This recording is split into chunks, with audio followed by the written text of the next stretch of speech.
You're listening to The Holly Hour with Holly Signorelli on the Real News Communications Network. Hello, everybody. It's Holly Signorelli, and we are back with Dr. Martin Kassir, my longtime friend and dermatologist. Yeah, he sucked me in about 14 years ago. So, Dr. Martin Kassir, tell us a little bit more about you and why you became a dermatologist. So I'm a cosmetic dermatologist, so I do anything having to do with the skin and with aesthetics. The reason I chose dermatology is it's very inclusive, so I can see old, young, men, women, child, mother, grandmother, so I don't lose anybody by being a dermatologist. And since technology is ever-changing and improving, I get to keep up with new, very expensive toys and better ways to make people look younger. And what about the vanity bug here? I know for me, at one point, I started to do a little bit too much, where you told me to relax a little bit because there's so much out there to do, lasers, Botox, fillers, all kinds of stuff. And then you kind of look around and you see all these people, they don't really look like themselves anymore. Right. And then you have to find this balance between aging gracefully and looking the best that you can. Well, you want to do what you can with the available technology, but it's just like what you've always told me about money. Everyone's different, and their own plan has to be tailored according to their needs, their age, their skin type, where they live, and what they like to do. So everyone's different, so we make a personalized plan for everyone. Yeah, but what about how people are in your office?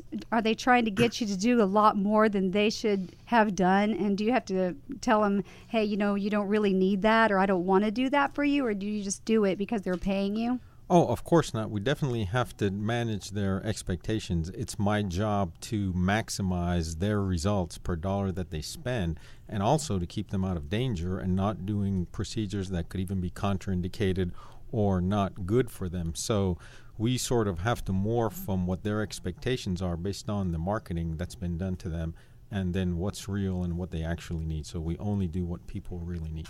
So what you're saying is they're seeing all this stuff out there in these ads, and they're like, oh, I need this, but it might not be what they need at all. That's exactly right. You have to peel back the marketing and go to experts who do things that are necessary and good and beneficial for you, not things that are just new and the latest thing, because everybody obviously doesn't need everything. Yeah, very good point. Now, the other thing about you is you have traveled the world. I mean, have you been on every continent? If you count Antarctica as a continent, it doesn't have a city. I haven't been there, but I've been to the other 6 continents, yes. How many countries have you been in? I've been to over 100 countries. To give you a number, it depends if you count Luxembourg and Monte Carlo as countries. So right. 100 plus or minus. And you go there to actually work with other dermatologists. Yes. So what I do is I go train other dermatologists in other modern and developing countries on how to utilize new technology, Botox, lasers, fillers, and so forth. And I also get the benefit of evaluating new technology that hasn't come to the United States yet. So it's a double benefit for me. Oh, excellent. That could be a double benefit for me then as a patient, right? That's right. So you might get exposure and experience with technologies that have barely even made it to the U.S., so you're on the cutting edge. Nice. I like that. So I'm very interested in the subject of vanity worldwide because it is so big here, especially when you go to New York and California and Dallas. I mean, let's just get real. Everybody's getting all kinds of stuff done. So what is it like in other countries? Vanity is a unique stream and theme throughout women in all countries. I've been to over 100 countries. I've lectured and done workshops in about 40 of them. And the needs to look good and look the best that you can is uniform. However, what people need in different countries with different skins varies. Right. So fair-skinned people in a sun-exposed area like Texas need one kind of treatments. People that are covered up all the time and don't have any sun damage need other types of treatments. People with East Asian skin, with Middle Eastern skin, with dark skin, they all have different needs, but the the fact is the feel and the feeling to want to look good is uniform, and everybody wants to look good. Do you have any insight on that? Because I know why it is here. It's like everyone on, the models that you see on TV from the time you're a little girl, and everything's photoshopped, and it's just an unrealistic expectation. So I think from the time we're young, we're like, okay, I want to look this way or that way, change my hair color, do my nails and dress a certain way, and make my face look a certain way. Is it like that overseas as well? It's definitely like that overseas. Some women who in countries where they don't work as much or they're more covered up, they have more time even to spend on cosmetics and aesthetics, so they even do more of that than we do here, if you can believe that. Oh, wow. So why is that? Because they're more covered up. Like, they have the same gene that you do. They want to look good. Yeah. It doesn't matter what they're wearing. They want to look the best that they can, even during, maybe the times that they're covered up, because you can still see their face. Oh, really? That is fascinating. So what you're saying is this is more about our own feelings about ourselves than the marketing that's going on. Absolutely. I mean, people are sort of prone to be influenced by marketing everywhere, but the need to look good, again, is a uniform theme. It doesn't matter what country, what skin type, how much income you have. Everyone universally wants to look good. That is so fascinating. Is there any one country that it would stand out as being the most vain? I don't want to label anyone as that, but probably places where they have more exposure to the technology, they get more procedures done. But I can tell you, for instance, in Iran, that has a population of 75 million, they have more rhinoplasties or nose jobs per year than the United States, that has a population of 300 million. Oh, wow.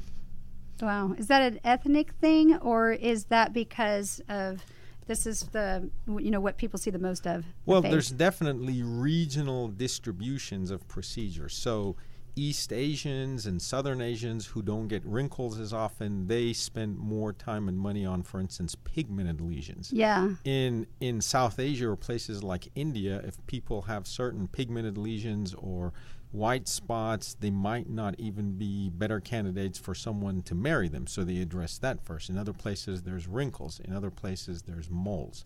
So in other places, they want their nose done because wearing the little band across your nose that you've just had your nose done is a symbol of being upper class and wealthy in status, yes. Oh, interesting. Kind of like Hollywood. And yeah, exactly.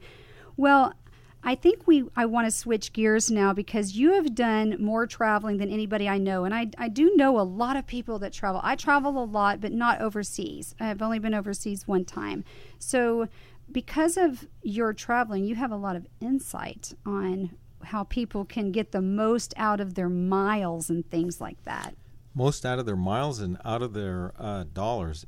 Again, it's just like managing your money. Preparation is everything. So if you prepare well, you can make your dollar or your miles go a lot farther. You can have a lot more time and see more things than someone that just willy-nilly goes somewhere and doesn't have a plan. So give us an example. Maybe walk us through a trip, because I've been wanting to go to Italy for a while now. And I wanted to go in June, and everybody said not to go in June because that's when everybody goes. Isn't that when you want to go? So just in general, when you're preparing to travel, you have to make a couple of decisions. One is, do you fly a lot or a little? So someone like you that doesn't fly a lot, then you have a different strategy. People like me that do fly a lot, you want to batch or group your miles with one airline or one system so you get a lot of benefits. That's what I do with American, yeah. So you have to get there. To get there, people often go for the cheapest flight, which actually isn't necessarily the best. Like if you want to get to Italy, you might get a cheap flight that's $100, $200 cheaper, but you have to make 3 or 4 stops to get there. So you have to value your time and how tired you are when you get there so as to get the most out of your time off or your vacation. So you have to factor that. Sometimes if you buy a cheap ticket, then you don't know that when you check a bag or if you want an aisle seat, you have to pay more. So you kind of pay for it anyway. You they pay just for it nickel and dime anyway. you. That's exactly right. So it's like, somebody, you want to pay your money up front, or like you said, what it's going to be and no surprises. Get nickel and dime. So you want to look at connection times, how you get there. If you're someone that's a professional traveler and you have a lot of miles, you can combine and see, is it better to use miles? Is it better to pay? Do you want to go first class? Is there some airlines that have things like economy plus? So again, you have to decide how you want to travel and figure out that time is actually a lot more important, and being tired when you get there. The other thing is, especially for your female listeners, if you can go without checking a bag. Now I know if you go somewhere for 2 weeks you can't do that, but for maybe shorter 5-6 day trips you can do that. And if you don't haul around unnecessary baggage or luggage with you, then you'll have a lot easier time, and you won't have to wait on bags and lost bags and so forth.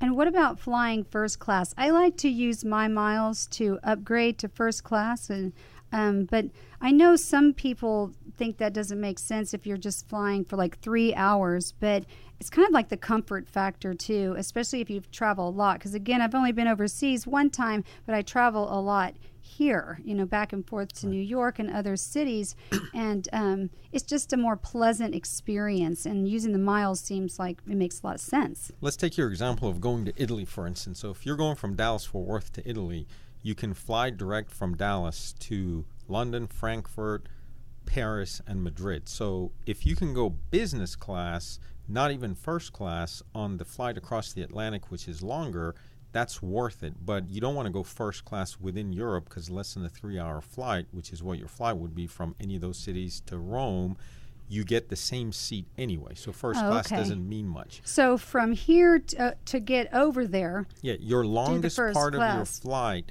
if you go business class, a flat back seat that you can sleep, then you're comfortable. You don't really want to go. If you lived in New York and if you only have a 5-6 hour flight across the pond, then maybe you could do economy plus, because you don't have an 8 or 9 hour flight like you would leaving from Dallas. I'm probably not going to sleep. So this is, I love this information, is travel, taking advantage of miles, and the vanity bug. And then, of course, once you get there, again, you have to decide, what is it that you want to do? Do you want to see art? Do you want to see history? Do you want to do religious things? If you're going to Rome, for instance, you have the Vatican and you have several different churches. So a couple of things. You want to get your hotel near your primary sites, so you don't have to walk around or take the subway or take taxis, which are very expensive in Europe. And then when you plan your days, you also want to group or clump your sites that are close to one another. Right. So you don't want to run from one part of the city to the other. I'll give you a couple of examples. If you're in London, you have to be quick because we're about to run out of time. If you're in London, if you go to Westminster, you can see Big Ben, Westminster Abbey, Parliament Square, Houses of Parliament, and the London Eye. Right. So you don't want to be running around from one part to the other, because you save time and cab fares. That's great advice. I'm going to remember that when I go to Italy. But I don't think it'll be in June, maybe September. I heard that was the next best day. You just don't want to go in August, because all the Europeans take a vacation and a lot of places might be closed, or they're not there, or they're much more crowded. Yes, I've heard that. So you, again, are listening to the Holly Hour. This is Holly Signorelli, the money therapist, and we're on the Real News Communication Network, trying to give you all the information that you need to have a full life, a balanced life, handle your money properly, and be stress-free. Thank you, everybody. We're going to have one more guest, Tammy Kling and her sons with World School. I cannot wait for you to meet them. Holly Signorelli coming right back. Don't go anywhere. More of the Holly Hour is next on the Real News Communications Network.